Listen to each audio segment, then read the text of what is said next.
اشرف غنی احمدزی گفته که ما پول افغانستان دوزی نکردیم و از سازمان ملل متحد خواسته که تمام دارایی‌هاش بررسی کنند.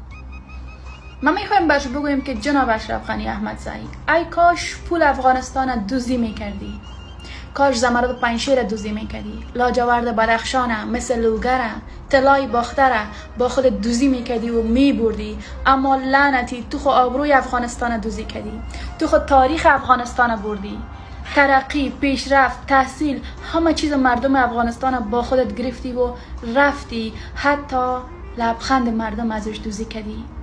نکدی؟ تو که دوزی نکدی، پس غیرت افغانیت کجا شد که تاریخ 5000 سالی افغانستان در سر چارایی آریانا لیلام کدی و خودت فرار کدی و رفتی؟